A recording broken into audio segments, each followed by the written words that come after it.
S02E16, this is brig control, you are cleared to land. Ladies and gentlemen, we are now making our final approach on the Gamesmaster resort. We wish you an enjoyable stay.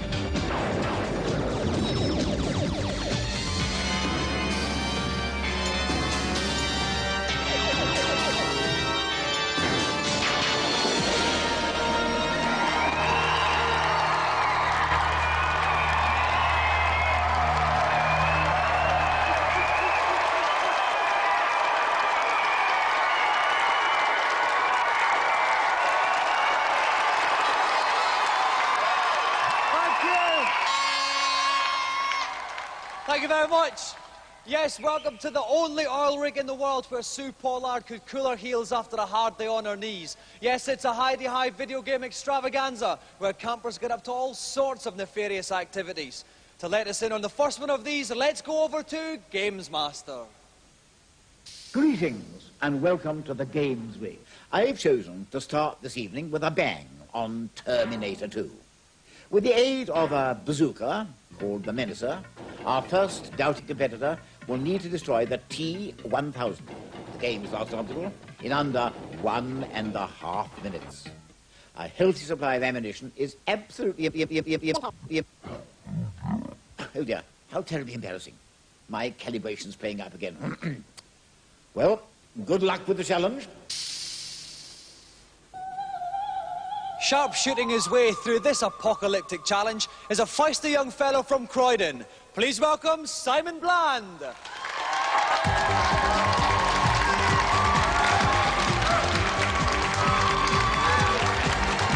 to the show, Simon. This is for you. Thank you. Now, Simon, tell us a little about the Menacer. What's it like to play with? It's okay, it takes a bit of getting used to. How do you fancy your chances at the T2 game, then? I don't know, it should be all right. I've had lots of practice at it. All right, well, listen, best of luck, Simon. If you'd like to hang on there, get ready to shoot off. Riding shotgun with me for this challenge is Neil West from Mega. Welcome, Neil. Now, what attributes does Simon need to be triumphant tonight? Well, he's got to have a sure eye and a quick trigger finger, that's for sure. He says he's been practicing, which is good, because there are 3 crucial shots he's got to get in throughout this challenge. He's got to shoot the Terminator once in each eye and then between the eyes, and he's got to make sure that he doesn't get the boy John. OK, he's got a lot to think about. Let's hope he's up to the task. So, Simon has 1.5 minutes in which to dispose of the T-1000 and save mankind. Are you ready, Simon? Ready. Your 1.5 minutes begin now.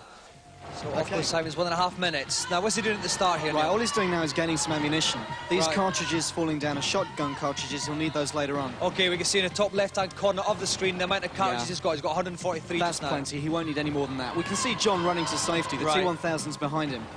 He's going to take shelter somewhere over here on this platform. The T-1000 will then turn up, and then it's the final showdown, the end of the game. OK, then. Here's little John cowering away. He doesn't defend himself much, does he, John? No, he doesn't. He's pretty feeble, to be honest. And here's the T-1000. Now, at the bottom left-hand side of the screen, we can see the energy that Simon's got. That's right. Obviously, Simon's got to protect that. He's got to avoid taking hits as much as possible. And the only way to do that is to keep gunning the T-1000 down. Now, the T-1000 is actually going for John Connor, isn't he? He is, that's right. We've got to keep him away from John Connor, or else it's game over, end for mankind, and all sorts of other horrible things. Right, now, okay, right. He's now had it's enough. time He's to go. got the tickler, Simon. He's Absolutely. got the right eye. Now he's got to get the left. Oh, it's the right eye again. He's got to start again. He cannot do that. He can't shoot 2 with the same eye in a row. OK, oh, he's ducking and weaving this T-1000. OK, there goes here. the left. Now he's got to get the right one. Oh, no, he's split the middle now.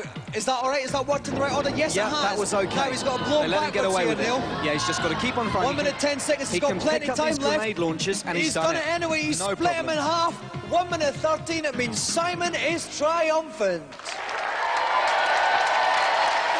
Well played, Simon. Well done, mate. Congratulations. Now, Simon, we gave you 1.5 minutes. You only needed 1 minute 13. Was there any problems for you at all there? No, I got a bit worried towards the end when you have to shoot him in one eye and then the other, but it seemed to go all right this time. It certainly did, and that masterful marksmanship means you have won the Golden Gamesmaster joystick!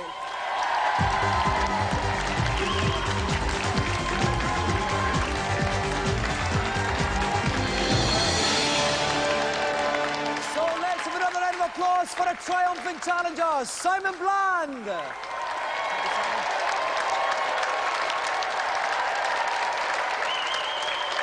While yet another happy camper leaps enthusiastically back to his cabin, 3 reviewers are desperate to thrust their opinions on the waiting world in this week's reviews.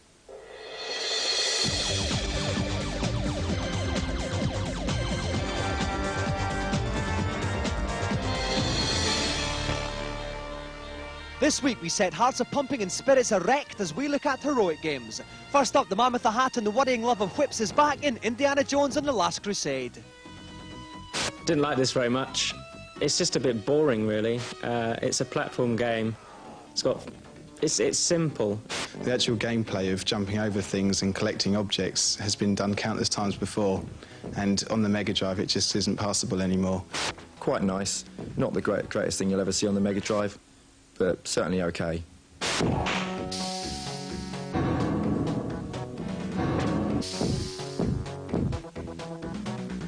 Next up, on the NES, Errolflynn lookalikes unsheath their weapons in Pirates. Really good, addictive, plenty of gameplay there. Should keep you going for hours and hours, weeks and weeks. Even the hardiest games player is going to find this a real challenge. Graphically, Pirates leaves a lot to be desired and it looks very crude, but scrape away that rubbish exterior and there's a real blinder of a game waiting to get out. This is excellent, sterling stuff.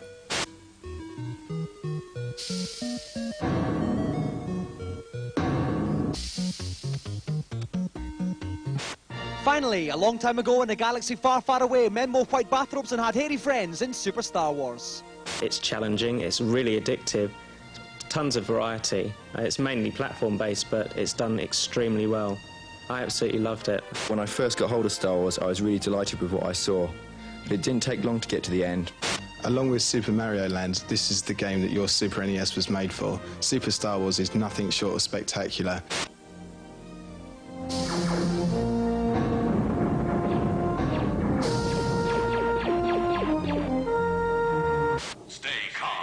Everybody must have seen the spanking Super Nintendo ad that's been bombarding your senses for a while now. This week our feature looks at how it was made. The ad's creative director Andy Wakefield talks us through from start to finish.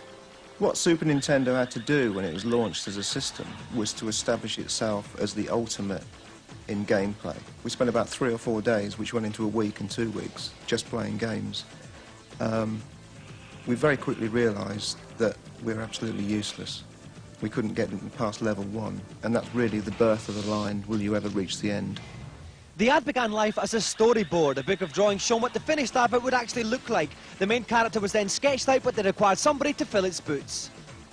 We thought the Sega guy was a bit too squeaky clean, a bit too Tom Cruise. We wanted someone a bit more Mickey Rourke. Mickey Rourke did not know quite what he was letting himself into, however. He was hurled around, turned upside down and filmed against blue screens. This would allow game footage and other film to be laid in behind him. But perhaps most difficult of all was the complete body cast which was required to make the robot costume. That was probably pretty painful. He was about 8 hours in makeup. The stage was now set for the special effects technique called morphing. It's a technique that changes from one extreme to the other. We changed a normal-looking guy to a superhuman robot. When you see the hands racing over the controls, that was done in a few different stages. A similar thing was done with a mask, and stage by stage, the visor came down over the face to form like a Mercury over the visor. Finally, how long does all this malarkey take to complete? All in all, from start to finish, was about 3 to 5 months in the end. The total cost has become a bit of a myth, really. Let's say $500,000. Finally, if you're worried by press stories about video games and epilepsy, we have a special information line and a fact sheet on the subject. We'll give you the details at the end of the show. If you're gasping for tonight's celebrity challenge, then gasp no more, for it's over to Gamesmaster, who'll reveal all. Tonight's second challenge is a sharp-shooting showdown on Gala House Gallery. The object of the game is to accumulate points down at the local shopping mall by shooting more objects than your opponent. So prepare yourself for some anguish in the aisles and have a nice day.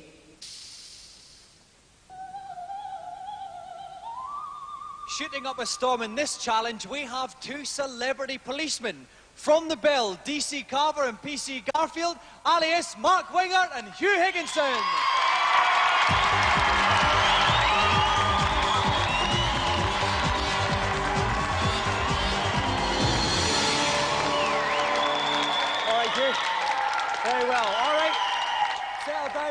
they're obviously very, very excited. I'm dead excited myself. Listen, I know you've got a hectic schedule. Do you find the time to play some games in it? Well, funny enough, it all started off with a Game Boy. Have you ever seen 4 policemen sitting on the sofa going like this? What about you, Hugh? Do you like a little bit of a play? Yeah, I've got a Sega Mega Drive of my own, which is on a permanent loan to my girlfriend's cousin at the moment. So, Eddie, I'd like it back, please. All right. Well, obviously, the question on everybody's lips is, does Bob Cryer fiddle with his joystick? Well, Eric's very into motorbikes. He's more into twisting his throttle. Yeah, or tinkering with his tappets, mate. All right, well, we'll let Eric tinker away.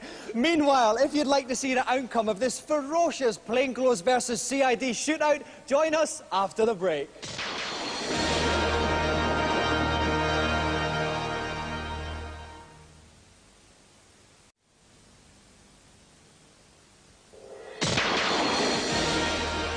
Welcome back.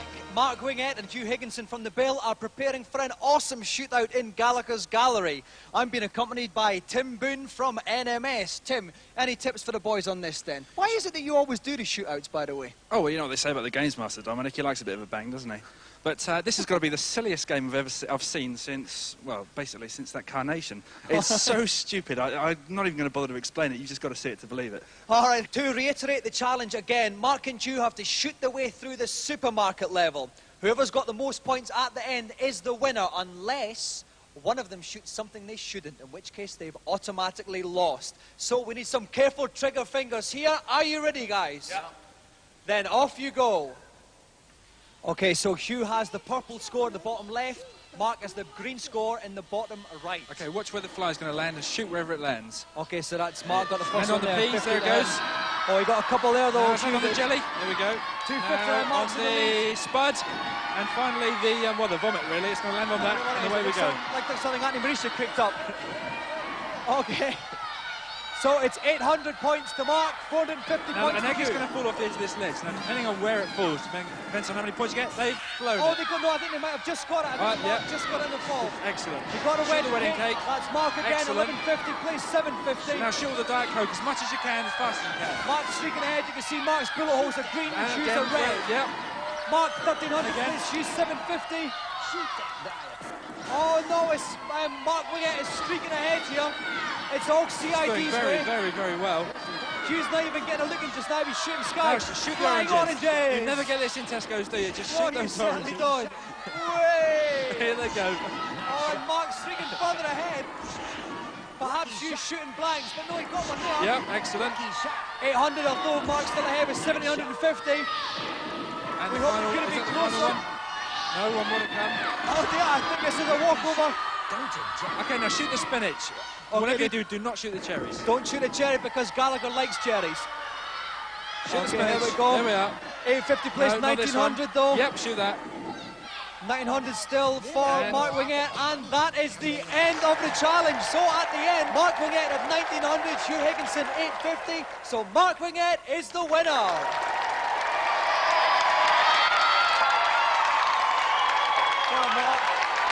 Congratulations, Hugh. Okay, you're lovely. Thank you. Okay, now first of all, Hugh, bad luck. It wasn't much of a fair cop there, was it? Gutted. Absolutely gutted. I mean, What's your excuse? I'm useless. That's my excuse. That's all I can say, really. He was better than I was on the day. Well, Mark, I think we may have to have an investigation. There was a serious shoot-to-kill policy going on there from you. Bullets were flying everywhere. Well, you know, that's CID for you. All right, well, Mark, you are the winner of television's most glittering prize, the Gamesmaster Golden Joystick!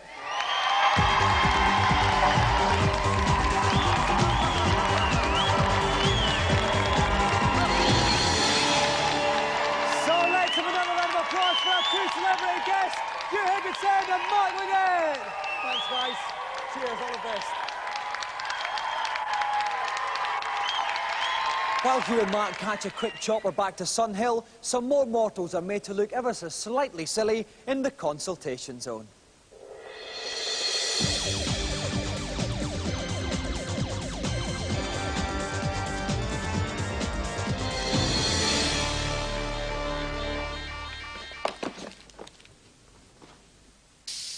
Hello, Gamesmaster. Welcome to my consultation area up here on the helipad. How can I make you happy? On Super Mario World on the Super NES, I can see the exit of Chocolate Ghost House, but I can't actually reach it. What should I do? 3 ghosts need to be gently coaxed into position. Simply move toward them and move away again. Repeat this a few times, and you will entice them out into the open. Whenever you turn to face them, they'll turn into blocks from which you can leap toward the exit. Simple solutions for simple people. Thanks a lot. Your gratitude is appreciated. Who's next? Hello, Gamesmaster. I'm finding it difficult on Blazing Skies on the Super NES. Can you help me, please? You foolish fly-by-night. From the title screen, select Continue, but don't enter a password.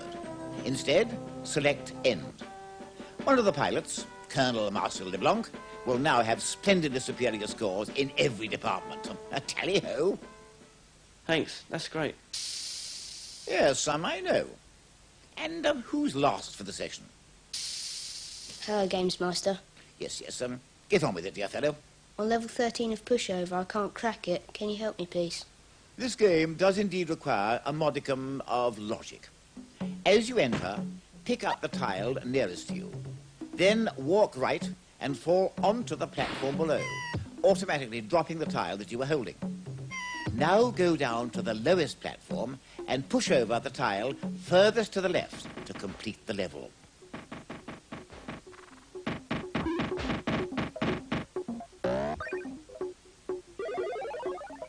Great, thanks.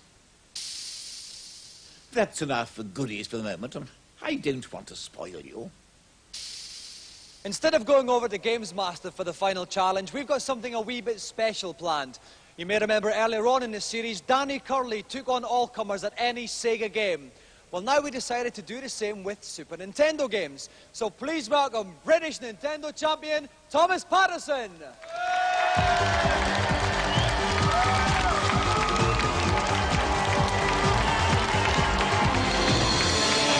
Welcome, Thomas. Okay, now, all right, calm down. Now, Thomas, tell us a little bit about how you became champion. Well, I played a national tabloid Nintendo competition and I won all that through all the stages. So, are you quite confident you can beat anyone on any Nintendo game? Hopefully. All right, then. So, if there's anyone there who'd like to challenge Thomas, please stick up your hand if you fancy yourself as a Nintendo expert. Okay. Too ugly. Too ugly. Oh, gorgeous. Yes. Young boy up there, blonde hair, stripy outfit. Come on down. Give him a round of applause.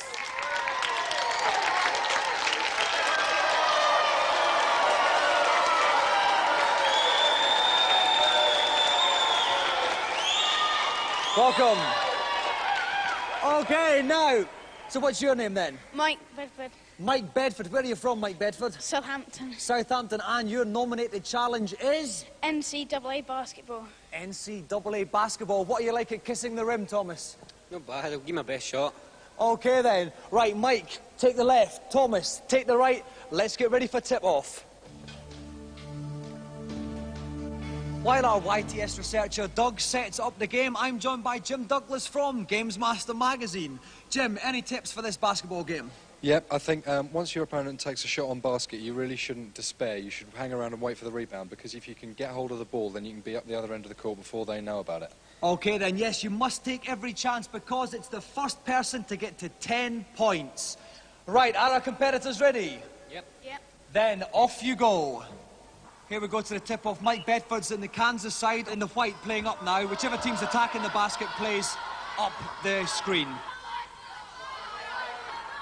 It's a shot there from Mike. Oh, it hits the rim. Now here's this rebound. This is where you can really make the most of the rebound. If he'd got hold of that, then he could be straight up the other end. Okay, this is Thomas now in the blue. Going up there now, he's getting in quite close. He jumps, he shoots. Oh, it's a rebound again. No, I really think they should just get straight in. Oh, he's got the rebound, he slam dunked it. Marvellous. Thomas gets the rebound, slam dunks it for 2 points.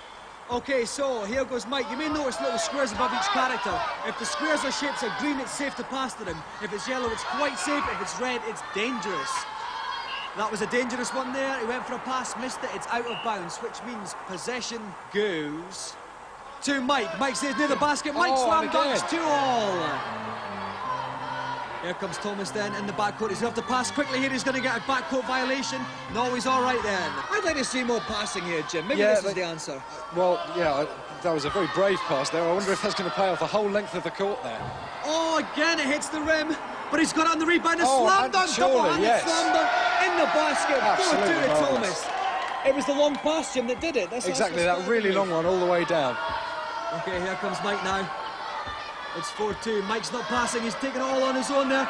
He's going there, but it's heavy. Oh, again, it's a rebound. Oh, but he's got the rebound back again. Oh, he passed there. The man's open. He shoots. Good work. Oh, another rebound. Being very unlucky there, but surely now. Scores. Well, the effort's really paid off in the end there. Certainly did. That was sustained pressure there. It's 4-all. And here goes Thomas again. It's the first person to 10 points. Lovely long pass there. Long pass. Oh, it Right paid at off. the Here end he of comes up. He shoots. Another rebound there. The distance ones just don't seem to be making it through the rim. That's right. I know it's not. Both our players having problems with the rims tonight. But this is some nice passing here from Mike. He tries another one, and it's in there. That's marvellous. Excellent shot. Like 6-4 to Mike in the white. Oh, he's not messing about now. Thomas exactly. has come That out. long passing game really seems to be Going for a three-pointer here. Oh dear. But he's got it back again. Here he And comes he's in. slam dunked it in, One-handed surely. slam dunk. 6-0. Very optimistic shot there from Thomas. Fantastically optimistic. I don't know quite how he expected it to come off. But it did lay him up for a nice rebound nonetheless. Oh, he's tried a shot. No, rebound again. Now, here we go. Counter-attack from Thomas. What are we going to see from him here? Long another pass. long ball right down the court. Oh, no, he's To got it. no No, one, he's got it back there. They sort of He's got it. swapped about a bit. Oh, a rebound, but he's got the rebound here. Now he'll he be able to slam make that dunks work. one-handed again. 8-6 to Thomas. So, one more score and Thomas will win. He's proven a bit of an expert with a one-handed slam dunks here. Exactly. A really long pass all the way down the court, and then somebody just put it right through the net. It's marvellous. Proven to be a good tactic there.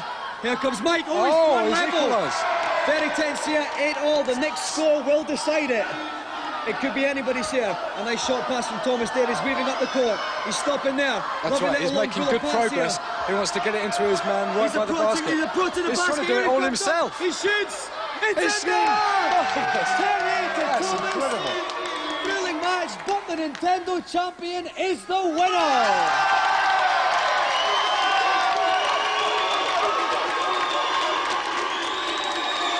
Phew! What a scorcher! Oh, what an amazing game. That was right down to the wire there, Mike. It was 8-all, and then he just managed to slot the last one in. What was the difference in the end there, Mike? I think it was he got the rebounds of my shots. Yeah, he got the fast breaks after that, didn't he? But you did a brilliant performance. You enjoyed the game? Yeah, it's brilliant. Excellent. Okay, Thomas. Now, you are the champion, but this boy pushed you really close, didn't he? Aye, he's going to be a brilliant player when he gets older. And any excuses from you? Why was it so close? Oh well, bit slack. Bit slack. Hopefully you can tighten up next week, because unfortunately we're not going to give you a golden joystick because we think that you're too good for stuff like that. But what we will do is ask if you'll come back next week to take on someone else. Aye, no problem. Okay then, let's have another round of applause for Mike Bedford and the reigning champion, Thomas Patterson.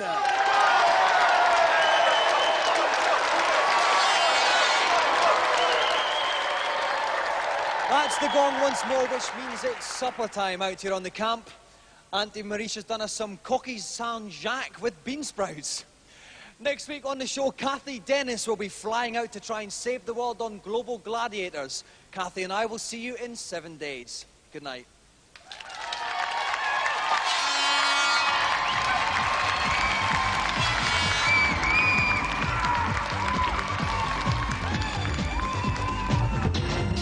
If you are worried by stories about video games and epilepsy and would like more information, you can send for the Gamesmaster fact sheet. Please write to PO Box 91, London E14 9GT, enclosing a stamped addressed envelope.